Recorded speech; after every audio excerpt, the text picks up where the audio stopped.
ils boivent comme des esprits timbrés, puis qu'ils vont aller vomir après ça dans un petit contenant, et puis après ça, ils vont continuer à boire, puis que ça peut baiser et culbuter plusieurs partenaires en même temps. Oh, c'est pas important. Nous, ce qu'on veut, c'est que la Sainte-Flanelle, en ce 100e anniversaire, gagne le championnat. C'est tout ce qui compte. Mais y a-t-il des choses plus importantes que ça dans la vie? Oui, ça se peut qu'il y ait des choses bien plus importantes que ça. Et là-dessus, cher auditeur, je pense que ne jamais baliser les choses, c'est la voie à privilégier. Et de dire les vraies choses, c'est la seconde voie à privilégier. Mais tout est dans la manière, tout est dans les méthodes, et tout, en fin de compte, est dans l'approche. Alors voilà, moi, c'est ma philosophie à moi. On aime à penser que Zone de résistance s'intéresse et s'adresse à vos zones grises. Votre matière grise, plutôt. Ben, il y a certaines zones grises, des fois aussi. Mais, c'est quelque chose qui veut pour les neurones. On s'adresse à vos neurones, puis c'est ce qu'on veut, et non à vos parties génitales. Alors, chers auditeurs, on déplore que le Bloc et le PQ aient décidé de larguer le réseau de résistance et le Québécois, mais qu'est-ce que vous voulez, la porte, ils ont mis le pied dedans, et se sont, en fin de compte, eux-mêmes mis dans une situation intenable, et voilà la suite des choses. Donc, par contre, au moins, il n'y aura pas tout ce gros happening autour du 250e anniversaire des Plaines d'Abraham et cette défaite historique. Et rappelez-vous, lors de l'acte de Paris en 1763, la France aurait pu nous reprendre, mais pour une fameuse dette de sucre, ils ont préféré, en fin de compte, leur colonie des Caraïbes.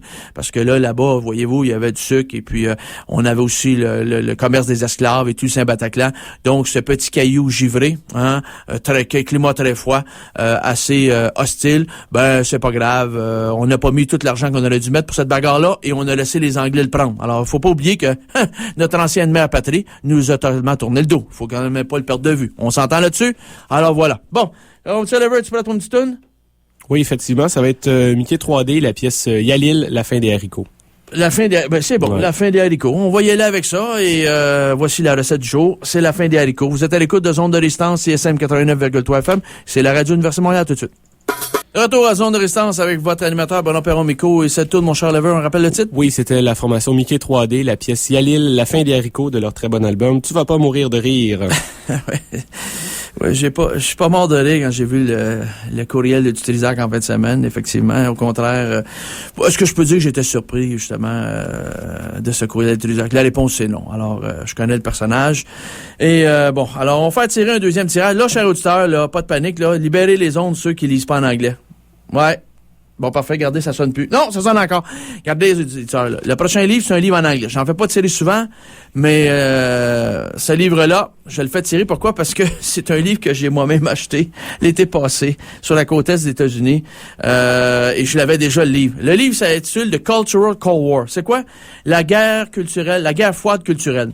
Il s'agit de toutes les ramifications de la CIA, les services secrets de la CIA, avec le monde des arts et des lettres. Comment la CIA a financé le monde culturel pour mettre en avant son agenda politique et économique. Donc, The Cultural Cold War de Madame France Stone Saunders.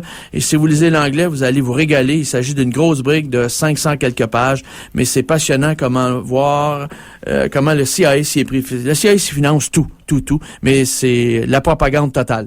OK, on fait ça à quel appel, mon Oliver? Toujours au 514-343-CISM. Je vais prendre le troisième appel. Ouais, puis assure-toi qu'il lit l'anglais.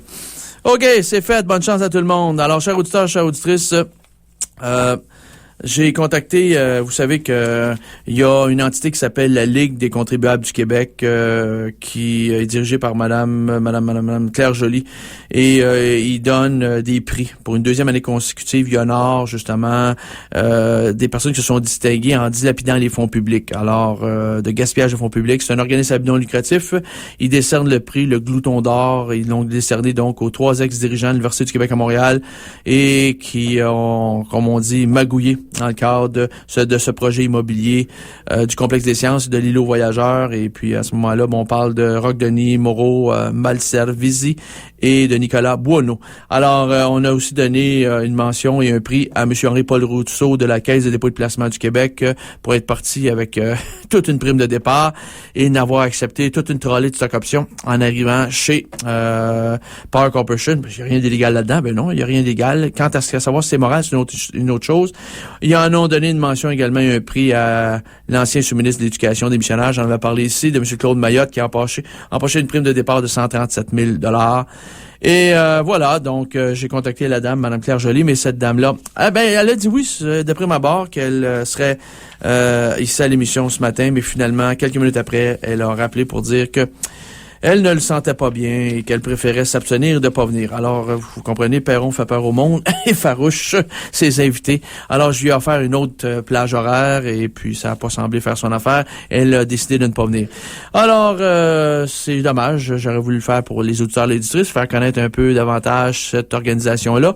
Quand on va sur leur site web, www.soscontribuable.ca, eh bien, on dit là-dedans que nous sommes la Ligue des contribuables du Québec, un organisme éducatif qui a été immatriculé et constitué en personne morale en vertu de la loi provinciale. La Ligue n'est affiliée à aucun parti politique. Nous n'acceptons jamais de subventions de gouvernement afin de préserver notre indépendance. Je ne sais pas comment ils se financent. J'aurais voulu le savoir. J'aurais aimé l'entendre de Mme Joly. Je ne sais pas où ils prennent leur argent. Peut-être de leurs membres cotisants, mais est-ce suffisant pour faire fonctionner toute la bastringue? Est-ce que ces gens-là acceptent des sous du corporatif, du Big Corporation? Si oui, ben ça doit limiter en fin de compte les prix qu'on peut décerner pour ceux qui ont gaspillé des fonds publics, mais qui viennent du privé. Parce que en fait, de profiteurs du système public, le corporatif donne pas sa place. Mais tout ça est déguisé sous forme de subventions et de partenariats technologiques canadiens, le fameux programme PTC. Et tout ça c'est légal, mais ça fait rien. Alors oui, il y en a dans l'appareil public qui siphonnent. On pense à Lise Thibault, entre autres choses, notre bonne gouverneure Lise Thibault. Et faut faire rouler l'économie, avec Lise Thibault, je te jure que ça roulait. Et on s'est fait rouler dans la farine, nous autres, par exemple. Alors, c'est des questions qu'on n'aura pas. Cette dame-là, donc, décliner notre invitation, c'est dommage. Je pense que le propre d'un organisme non lucratif, c'est justement de se faire connaître. Je suis moi-même président d'Énergie Québec, et lorsqu'on fait une demande pour connaître Énergie Québec, ben, je me fais un devoir de me déplacer. Alors, cette dame-là a décidé de décliner l'offre, et cette dame-là, elle a décidé d'être sélective dans les entrevues. Sur son site web, on peut voir des entrevues qu'elle a données à des grands médias, mais CSM, c'est pas son bag, et Benoît Perron, c'est encore pire. Alors, qu'est-ce que je vous dis? Alors, on va la rappeler, on va l'inviter, mais cette fois-ci, ce ne sera plus Perron, ça sera Oliver Vinet qui sera assis ici, puis moi, je serai derrière le clavier, et on va inverser les rôles. Et dès cette fois-ci, on aura peut-être une réponse plus favorable. Oliver, il est fin, il est gentil. Il est pas incisif avec les invités. Il va être doudou. Oliver? Tu vas être doux? Ça dépend pour qui. Ah, OK, bon, pas de problème, mais cette femme-là, je suis sûr que tu vas être gentil. Je sais que tu vas être vraiment convivial. Alors, chers auditeurs, chères auditrices, Perron va faire sa 66e conférence demain soir à l'UQAM. Ça s'appelle Bernard Léonard Madoff Investment Security LLC, chaîne de Ponzi, immense structure pyramidale, une arnaque totale, gigantesque arnaque pyramidale, faillite du plus gros fonds spéculatif de Wall Street, et ça a duré pendant 50 ans. On parle de 50 milliards de dollars. Eh bien, chers auditeurs, chères auditrices, j'ai ici la liste des 13 770 clients. Oliver peut témoigner. C'est épais à peu près, mon Oliver. Ça doit être lourd à traîner, par exemple. C'est lourd à traîner. Et voici ce qu'il a fait Perron a fait. Et Oliver va pouvoir confirmer. J'ai sorti, et Oliver peut le voir, j'ai sorti tous des noms. Oliver, tu vois? Du travail de moine. Du travail de moine. J'ai sorti des noms. Combien de noms? Pour 45 pages de noms. J'ai sorti les noms les plus importants. Premièrement, tous les clients canadiens. Après ça, toutes les compagnies appartenant à Bernard Madoff. Après ça, toutes les banques impliquées. Méchant dossier au niveau des banques. Après ça, toutes les fondations charitables. Après ça, toutes les entités qui sont parquées dans les paradis fiscaux. Juste pour les paradis fiscaux, juste un exemple, là. J'en ai écrit à la main, là. 16 pages. Correct? Parfait.